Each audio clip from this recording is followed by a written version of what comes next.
ഞാൻ അമ്മായിയുടെ തോളയിൽ ഒന്നിങ്ങനെ പിടിച്ച്. അതിന് ഇത്രയും പ്രശ്നമായ. ഇങ്ങനെ പോവാണെങ്കിൽ അമ്മായി എന്നെ അടുപ്പിക്കത്ത് പോലും ഇല്ല. അയ്യോ അതെ, അമ്മായി എന്തെങ്കിലും ചെയ്തോണ്ടിരുന്നപ്പം കുഞ്ഞു ചെന്ന് തോളെ പിടിച്ചതുകൊണ്ടായിരിക്കും അമ്മായി ദേഷ്യപ്പെട്ടെ, അല്ലാതെ വേറെ കാര്യമൊന്നുമില്ല. അത് അതിന്റെ ഒന്നും അല്ല. പിന്നെ അമ്മായി എന്റെ അടുത്ത് ദേഷ്യപ്പെട്ട. അമ്മായി അങ്ങനെ ദേഷ്യപ്പെടുത്തൊന്നുമില്ല. ഇപ്പൊ എല്ലാവർക്കും പ്രശ്നം ഞാൻ വലുതായതാ. ആരാ പറഞ്ഞ കുഞ്ഞു വലുതായെന്ന്?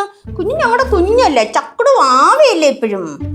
ചക്കടു വാവയാ? ആ ചക്കുടു വാവ തന്നെയാ. എന്നാ പിന്നെ എന്നെ എടുത്ത് അവിടെ ഇരുത്തോ. കണ്ട കണ്ട അമ്മൂമ്മയ്ക്ക് വയ്യ. ഞാൻ പണ്ടൊക്കെ ഞാൻ പറയുന്നതിന് മുമ്പേ അമ്മൂമ്മ എടുത്തിരുത്തേനെ. അങ്ങനെയൊന്നും ഇല്ല, എൻ്റെ കുഞ്ഞു വലുതായിട്ടുമില്ല, അമ്മൂമ്മയ്ക്ക് വയ്യായികയില്ല. ബാ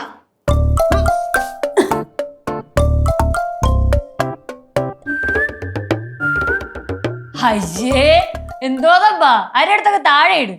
അതിനെയാ ഞാൻ എന്തോ ചോക്ലേറ്റും സാധനോ എടുത്ത് താഴെ ഇടേ.